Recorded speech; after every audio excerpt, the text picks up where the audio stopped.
மெய்வெளியின் செய்திகள் ஆதரவு வழங்குவோர் Satcon Holidays.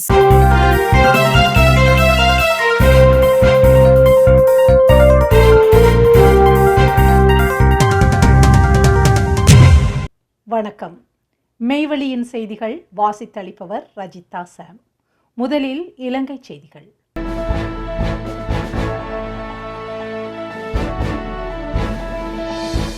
இந்தியாவின் அழுத்த நெருக்கடியில் ஜனாதிபதி அனுரவால் வடக்கு கிழக்கு மத்திய மாகாணங்களுக்கான தேர்தல்கள் முதலில் நடத்தப்படலாம். கால வரையறையின்றி ஒத்திவைக்கப்பட்டுள்ள மாகாண சபை தேர்தல்களை விரைவாக நடத்த வேண்டிய அரசியல் அழுத்தம் அரசாங்கத்தின் மீது அதிகரித்துள்ளதாக தகவல்கள் வெளியாகியுள்ளன. இலங்கைக்கு அண்மையில் உத்தியோகபூர்வ விஜயம் மேற்கொண்ட இந்திய வெளியுறவு செயலாளர் விக்ரம் மிஸ்ரி ஜனாதிபதி அன்ருகுமார திசாநாயக்காவை சந்தித்த போது மாகாண சபை தேர்தல்களை விரைவாக நடத்த வேண்டியதன் அவசியத்தை வலியுறுத்தியதாக தெரிவிக்கப்படுகின்றது. இந்தியாவின் இந்த வலியுறுத்தல் தமிழ் மற்றும் முஸ்லிம் கட்சிகளின் கோரிக்கைகளுக்கு மத்தியில் இடம்பெற்றுள்ளமை அரசியல் ரீதியாக முக்கியத்துவம் பெற்றுள்ளதாக கூறப்படுகின்றது.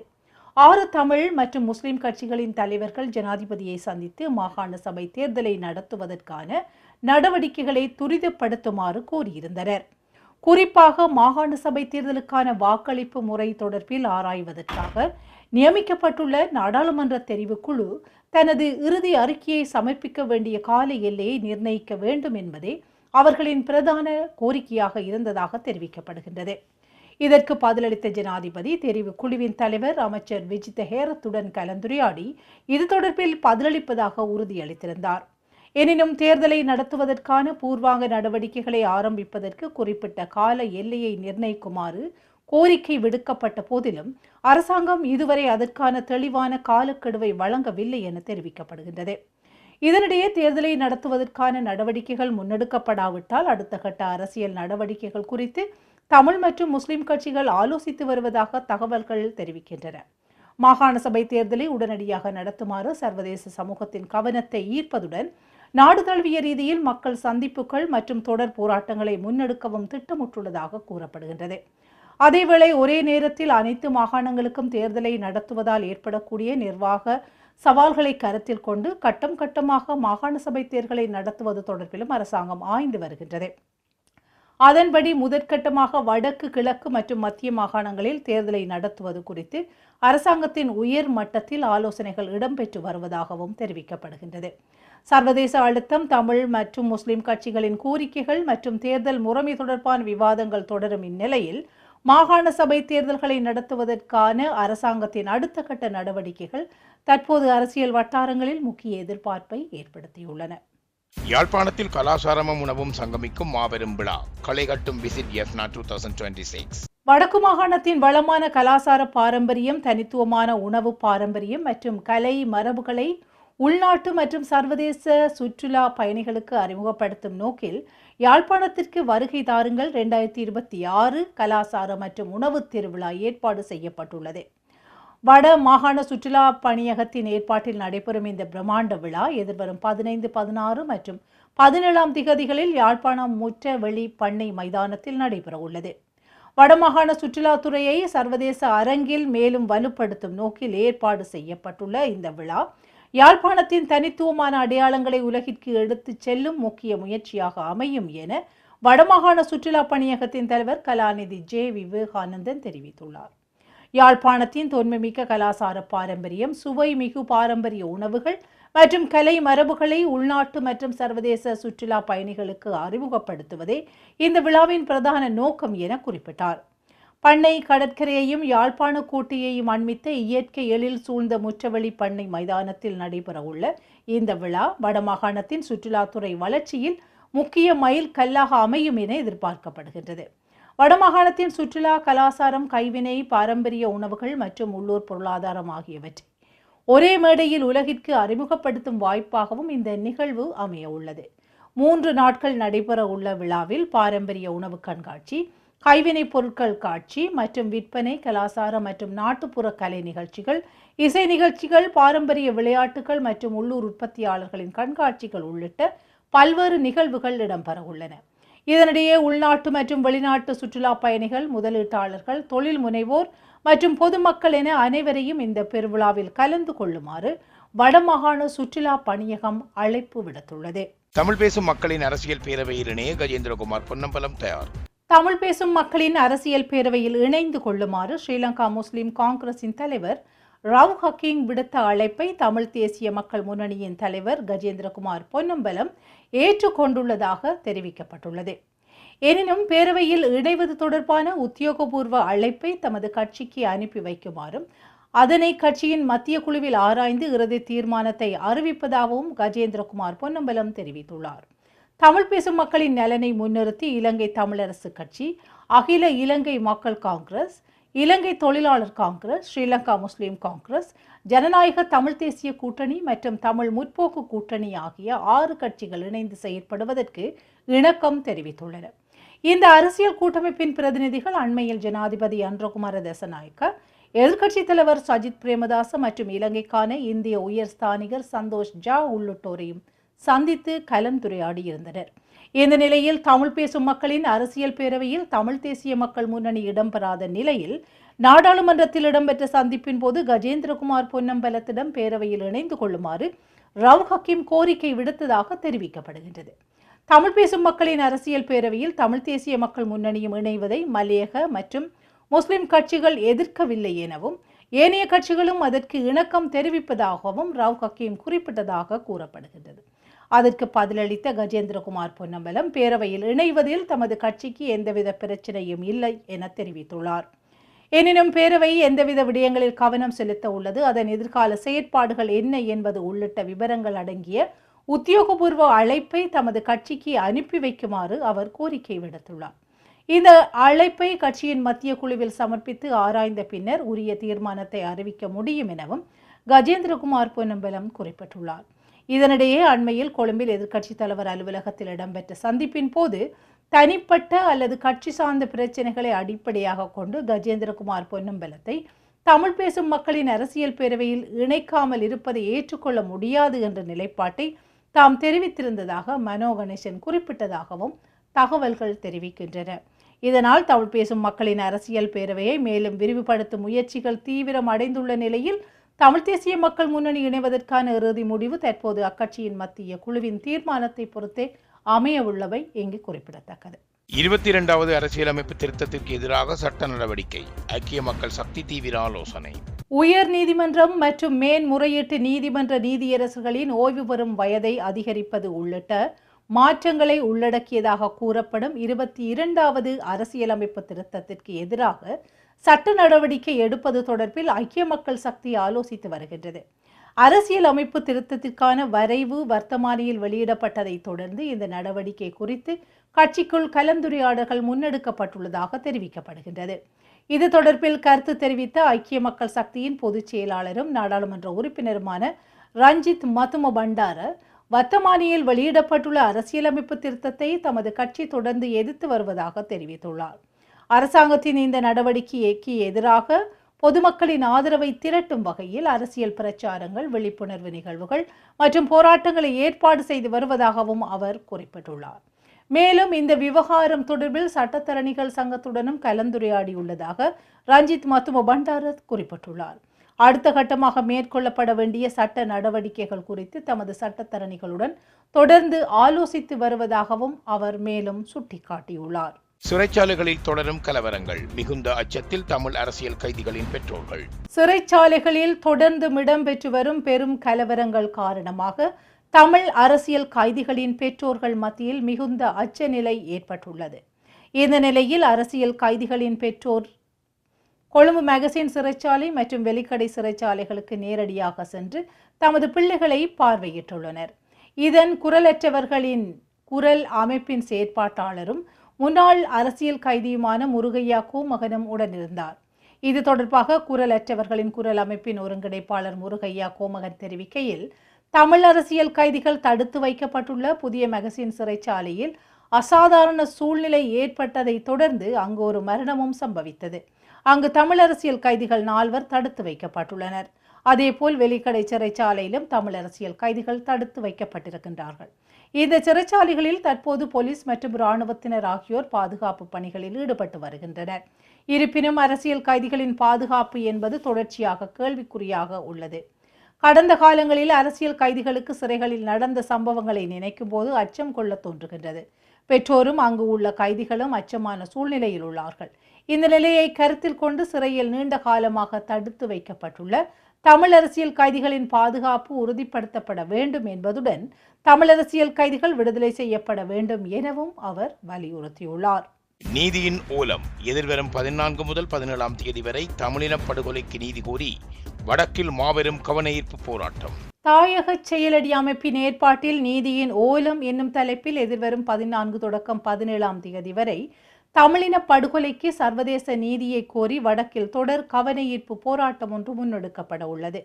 செம்மணி மனித புதைகுழியில் முன்னெடுக்கப்பட்டு வரும் அகழ்வு பணிகள் சனிக்கிழமையுடன் 100 நாட்கள் எட்டியிருந்ததுடன் அந்த மனித புதைகுழியில் இருந்து இதுவரை 500க்கும் மேற்பட்ட மனித எலும்புக்கூடுகள் அடையாளம் காணப்பட்டுள்ளன. இவ்வாறானதொரு பின்னணியில் குறிப்பாக படுகொலை செய்யப்பட்டு செம்மணி மனித புதைகுழியில் புதைக்கப்பட்ட மக்களுக்கும் அவர்களது உறவுகளுக்குமான நீதியை கோரியும் பொறுப்பு கூறலை உறுதிப்படுத்துமாறு வலியுறுத்தியுமே தாயக செயலணி அமைப்பு நீதியின் ஓலம் என்னும் தொடர் கவன ஈர்ப்பு போராட்டத்தை ஏற்பாடு செய்திருப்பதாக கூறப்படுகின்றது.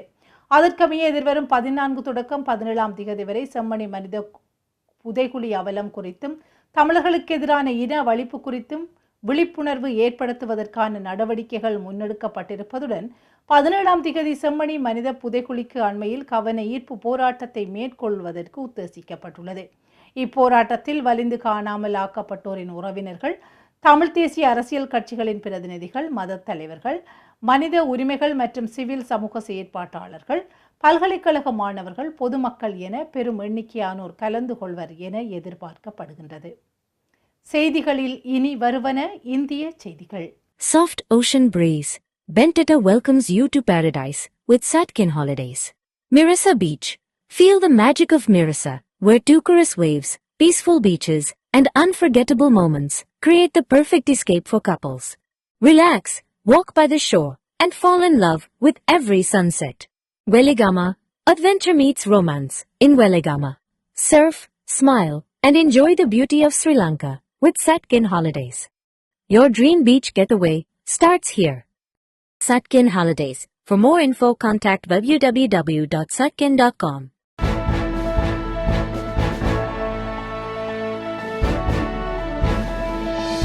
தமிழ்த்தாய் வாழ்த்துக்கு முதலிடம், சட்டசபையில் தீர்மானம் நிறைவேற்றம். நிகழ்ச்சிகளின் தொடக்கத்தில் தமிழ்த்தாய் வாழ்த்தை முதலாவதாக பாட வேண்டும் என முதலமைச்சர் விஜய் முன்மொழிந்த அரசினர் தனி தீர்மானம் சட்டப்பேரவையில் ஒருமனதாக நிறைவேற்றப்பட்டது. இதற்கு திமுக, அதிமுக, பாமக, காங்கிரஸ் உள்ளிட்ட அனைத்து கட்சிகளும் ஆதரவு தெரிவித்துள்ளன. தமிழ்த்தாய் வாழ்த்திற்கு முதலிடம் வழங்கும் வகையிலான தனி தீர்மானத்தை சட்டப்பேரவையில் முதலமைச்சர் விஜய் தாக்கல் செய்து முன்மொழிந்தார். தமிழ்த்தாய் வாழ்த்திற்கு 3வது இடம் என்பது அவமானம் என்றும், தமிழ்த்தாய் வாழ்த்தை முதலில் பாடப்பட வேண்டும் என்பதை சட்டமாக்க வேண்டும் என்றும் திமுக வரவேற்பு தெரிவித்தது. தமிழ்த்தாய் வாழ்த்து முதலில் பாடப்பட வேண்டும் என்பது தமிழர்களின் உணர்வு மற்றும் தமிழெண்ணைக்கான மரியாதை என தெரிவித்து அதிமுக இத்தீர்மானத்திற்கு ஆதரவு அளித்தது. முதலமைச்சர் விஜய் தமிழின் மகன் என்றும் 8.5 கோடி தமிழர்களும் முதலமைச்சரின் இத்தீர்மானத்தை ஏற்கின்றனர் என்றும் காங்கிரஸ் தரப்பில் தெரிவிக்கப்பட்டது. வரலாற்று சிறப்புமிக்க தீர்மானத்தை முன்மொழிந்துள்ளதாக விசிக வரவேற்பு அளித்ததோடு பாமக மற்றும் இந்திய கம்யூனிஸ்ட் ஆகிய கட்சிகளும் தீர்மானத்திற்கு ஆதரவு தெரிவித்துள்ளன. குடும்ப கட்டுப்பாட்டை சிறப்பாக நடைமுறைப்படுத்திய தென்னிந்திய மாநிலங்கள் தொகுதி மறுவரையறை காரணமாக தண்டிக்கப்படக்கூடாது என்பதில் காங்கிரஸ் உறுதியாக உள்ளதாக தமிழக காங்கிரஸ் தலைவர் மாணிக்கம் தாகூர் தெரிவித்துள்ளார். திமுக நாடாளுமன்ற உறுப்பினர் தயாநிதி மாறனை விமர்சனத்துக்கு பதிலளிக்கும் வகையில் வெளியிட்டுள்ள எக்ஸ் பதிவிலேயே அவர் இதனை தெரிவித்துள்ளார். தெலுங்கானா முதலமைச்சர் ரேவந்த் ரெட்டி முன்வைத்துள்ள யோசனை பாஜகவின் மக்கள் தொகை அடிப்படையிலான தொகுதி மறுவரையறை அல்ல எனவும் மாணிக்கம் தாகூர் குறிப்பிட்டுள்ளார்.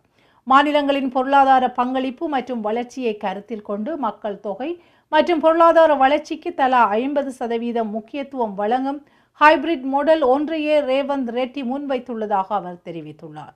குடும்ப கட்டுப்பாட்டை வெற்றிகரமாக நடைமுறைப்படுத்திய தென்னக மாநிலங்கள் தங்களது நாடாளுமன்ற பிரதிநிதித்துவத்தை இழக்கக்கூடாது என்பதே காங்கிரசின் நிலைப்பாடு எனவும் மாணிக்கம் தாகூர் தெரிவித்துள்ளார்.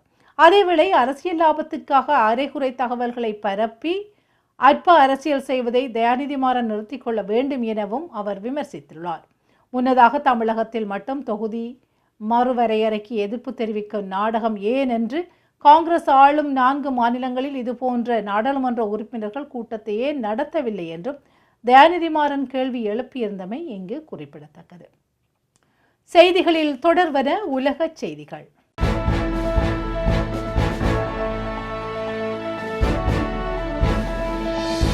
அயர்லாந்தில் புலம்பெயர்ந்தோருக்கு எதிரான பதட்டம் அதிகரிப்பு, IRA பெயரில் மிரட்டல்.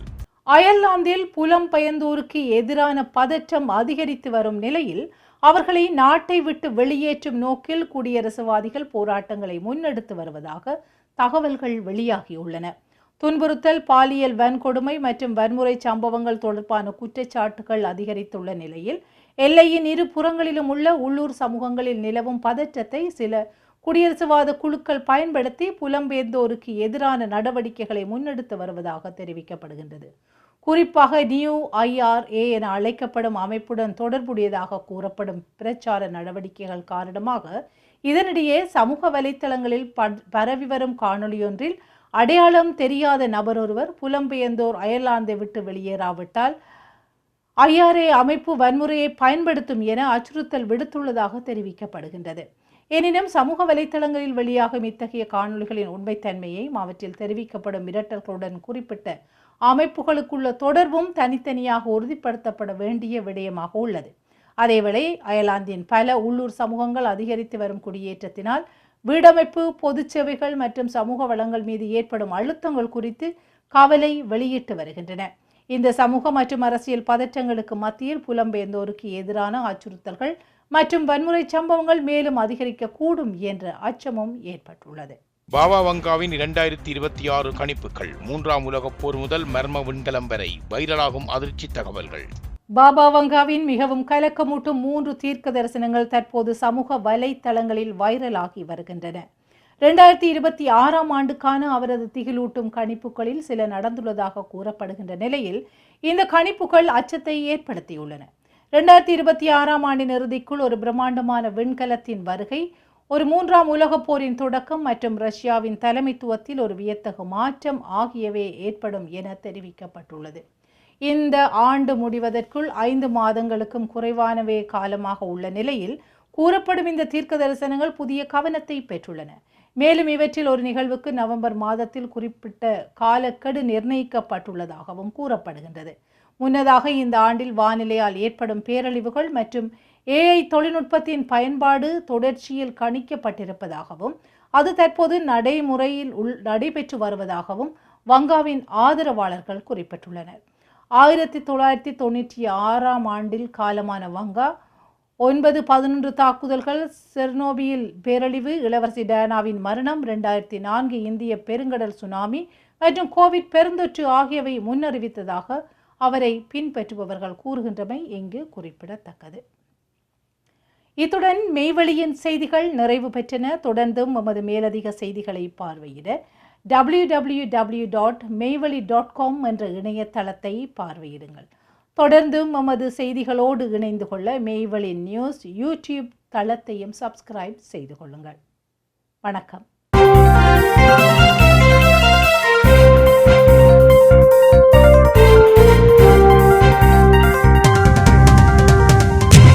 Soft ocean breeze.